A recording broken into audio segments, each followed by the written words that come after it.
There's a special energy in the month of Adar, just begins today.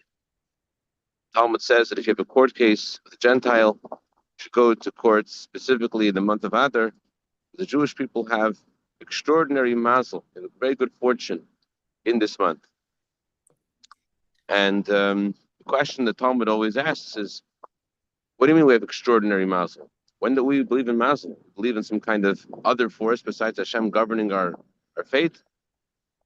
And the Talmud actually says the opposite. Talmud says, Ein mazel Yisrael.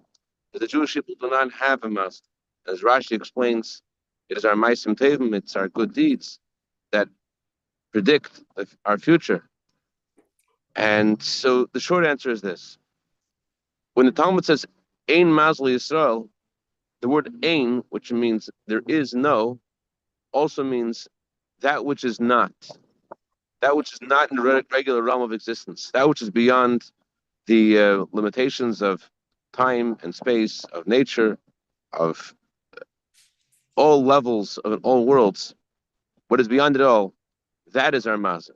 In other words, our mazel, what the word mazel means, to drip down, to nourish, to flow down into us. What flows down into us? From Hashem Himself, not the way Hashem has contracted His divine light to be dressed in nature, not the divine light as it is in the higher worlds, but Ein Mazel Yisrael, Hashem Himself is our source of our sustenance. There's no intermediary that filters it and limits it. But throughout the year, this divine flow is not necessarily overtly revealed in this world. The month of Adar is a month when Moses was born, and because of the birth of Moses, because of the divine grace that accompanied his birth, which is renewed every year, so there's also renewal of his of that special time throughout this entire month, and therefore, although ordinarily there is a system that God made where there are merits and the checks and balances is what you deserve and what you don't deserve. But in the month of Adar, because of the time of divine grace and mercy, therefore things flow a lot quicker down to us in the physical world without any interruption, without any checks at the imbalances in the same way. It's time of divine grace. Things slow down a lot faster, a lot easier. And that's why it says it's a time for adding in joy. Because the greatest joy a Jew could have is in seeing that God is with them. That's also the title of the sixth Torah portion, the subject of the sixth Torah portion, about the tabernacle. The Jewish people took their physical items and they donated it. That's the title of the title of the sixth Torah portion, to donate, or literally to uplift. They gave their physical items and they lifted it up and they made those items into a sanctuary for Hashem. So how is it possible that I'm taking something from my tent, a regular physical item, and all of a sudden it's consecrated and it's holy and it's amazing? What caused that major change? And the reason is because who am I really? I'm a soul and a body, yes, but my main reality is my soul, is my godliness. That's why the very first thing that God asks us to give to the tabernacle, what's the first item we're expected to give? The first item that God expects us to give is gold. Now, gold wasn't the number one ingredient needed in the tabernacle. Gold wasn't the number one thing that people possessed. Although they were very wealthy, that still wasn't the most plentiful item that they had. But the Torah is highlighting to us and telling us that the reality of who you are is that you're wealthy, that you are rich spiritually and physically, that your true reality is your soul. That's who you are. So in the month of Adar, when God shows us that this is our reality, by taking care of us in a unique way beyond what the law would dictate, that brings the greatest joy. It's not the specific things. It's not that the lights turned green when I was driving. It's more like what that means. It means how Hashem is so close to me. So I was thinking about this different things that we see that are a sign for something deeper. Um, I don't know if you'll relate to my own feeling, but when I came and landed in JFK, um, there was a group of Hasidic members of another Hasidic sect, and they all came to visit their Rebbe. Was on our flight, and they all made a minyan for him for Ma'ariv. Not just they made a minyan for him, they brought his chair, they brought his table, they brought his washing cup. They're all were there in the middle of JFK at past midnight, and they're all there. And I was thinking, like, they really need to bring the table and the chair and it's a whole process. And it reminded me of something in this week's story portion. Before I do that, I'll share with you. Happened to me this morning. Everyone remembers those who grew up in my times what it was like to go to the mikveh in Crown Heights.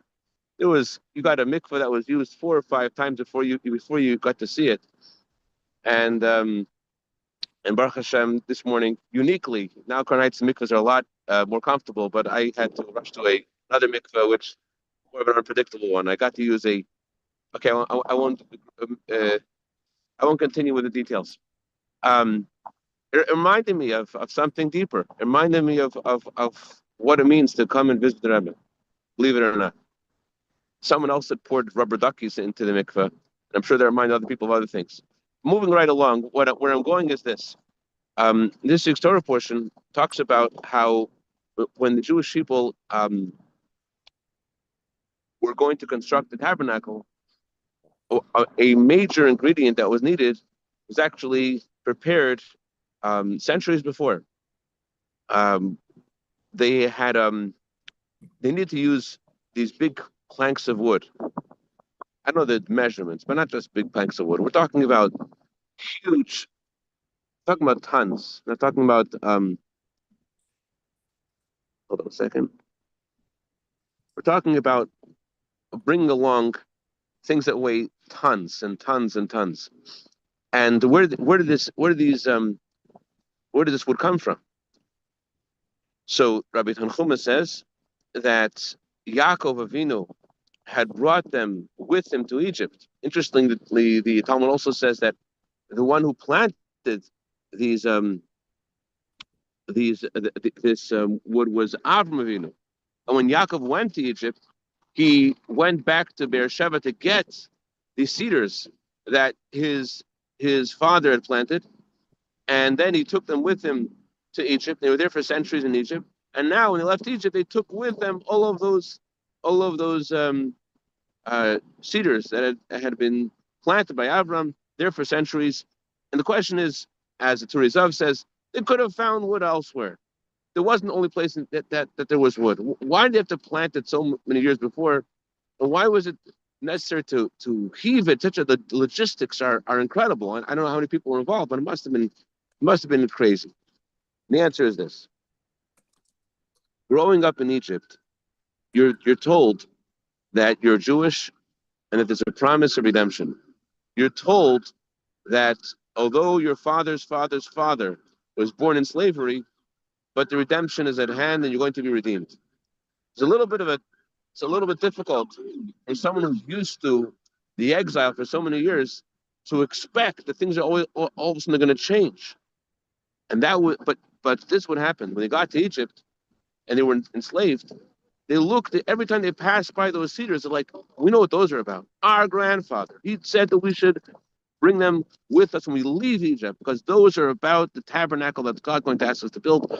Those are for our departure and our exodus and our freedom. They looked at the trees. They didn't see trees. They saw freedom. They saw God. They saw Hashem was with them. It was trees that they saw physically, but there was a lot deeper. And that's what they saw. Then their children grew up, and their grandparents told them, "You see those trees? It looks like we're just here, but you know where those trees are from? Our great grandfather Yaakov planted them because we're going to leave Egypt. This is not our home." And that's why the author of this teaching was Rabbi Tanchuma. His teaching gives us great comfort. It teaches us how to deal with all kinds of scenarios that the Jewish people will experience in the future. It says, Tzaddik Atamar Yifrach. A tzaddik is compared to a tree. And so looking at tzaddikim, looking at the righteous, that's what, when you look at a tzaddik, and not just, a tzaddik like the Rebbe, even looking at, I mean, to me, even looking at the story of Agam Berger, the story of Keith Siegel. Keith Siegel comes out of imprisonment in captivity, and his family asks, "What would you like us to make for you for Shabbos? What would you think? A challah?" He wants a kiddush cup. He wants a kippah. He wants a yarmulke. That was never there before. But that's what's on his mind. So this is also the reason why the Talmud also says, Rabbi Chamar says that the cedars um, had a unique quality. What was the unique quality? Says the Talmud that they supported their coverings. On surface, that what that means is that they were coated with gold, and so they were coated with something that they supported that. The Talmud also says that they last forever. They're there forever. What does that mean? They last forever. They support their coverings. The Hebrew word for covering also comes from the word expecting, to yearn for. The Talmud says that anyone who mourns for Jerusalem merits to see its rebuilding. And the actual word the Talmud uses is not that you merit to see that in the future, but you are seeing its rebuilding. Anyone who mourns in Jerusalem sees the comfort. And the reason is, imagine you see your father from far away. You see a good friend from far away. So you're expecting to see them. When is the beginning of your meeting? When are you coming in contact? Not when you actually hug and kiss, but when you have that expectancy, when you see them from far away, you're expecting them to come. That's when you are. That's when your meeting begins. In a similar way, the looking at the tzaddikim in our lives, that is what gives us this expectancy to see the future, the coming of Mashiach. Another interesting thing it says about these cedars, as Rashbam says, is gizon machlif, that even after they dried out, they renew. They renew. There are different events in our life that make us like the desert, that we feel barren, we feel we lost it all. But the power of the cedar, the power of the tzaddikim for us in exile, is it allows us this rejuvenation to look at the tzaddik and we know that it's all true. Coming Mashiach is true. Redemption of the exile is true. It changes where we are. There is something about the building of the Beis Hamikdash, seeing that the Beis Hamikdash for a Jew is not just seeing walls, not just seeing the external. A Jew sees the Beis Hamikdash. What does he see? He sees the holiness. He sees Hashem is with him. He sees there's different kind of different reaction that we have because of who we are. We don't just see the physical. When I saw the used towels, I'm okay. Whatever. That's just me. Simple language. It's the Rebbe once got this letter from this woman who was very terrified because she got a chain mail in the mail, and the chain mail says if you break the chain, then all hell will break loose. So she asked the Rebbe what she should think about this chain mail, and the Rebbe, of course, told her that there's nothing to worry about the chain mail. But another thing the Rebbe said is that everything we see is by a divine providence. So what are we supposed to learn from this? We're supposed to learn the power of sharing a message and making it a chain. And so the Rebbe then asked everyone to send out a message with the following teaching. The teaching of Reb Chaim Yosef David Azulai, the famous Sephardic Talmudist Kabbalist, who said this: in our prayers we say to Hashem, bring Mashiach because Lishu Ascha Kivinu Kolayim, because for your salvation we hope for all day. Says Reb Chaim Yosef David Azulai, doesn't make sense. We should say bring Mashiach because of who we are, because what we've done. Is no. You bring Mashiach because we're hoping for you, because we're leaning on you, because we believe in you, because of our expectancy in your promise. That itself is a sufficient merit to bring the redemption. And this is what we're witnessing today. We're seeing these Jews coming out of these Gazan tunnels, and who are they? The Talmud says that a Jew is like an olive. When it's crushed, unfortunately, the oil comes out. So we're seeing like the reality of who we are in front of us, and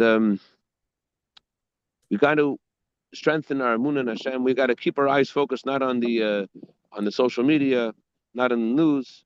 Focus our eyes on the tzaddikim, on the Rebbe, and the tzaddikim that we're seeing in our lives today, who have just emerged from these tunnels, and to realize who we are and what we are and what life is about. It's not just seeing the trees; it's seeing the comfort of the coming of Mashiach. And that's what I wanted to share with you guys. And also this month, seeing the blessings of Hashem. It's not just seeing that your stocks are higher, that your money is better, that your health is better. It's seeing that Hashem is with you. That's meant to give us this great joy and also this great expectancy that it's happening. It's happening very soon. Let's be a part of it. L'chaim, l'chaim. Good.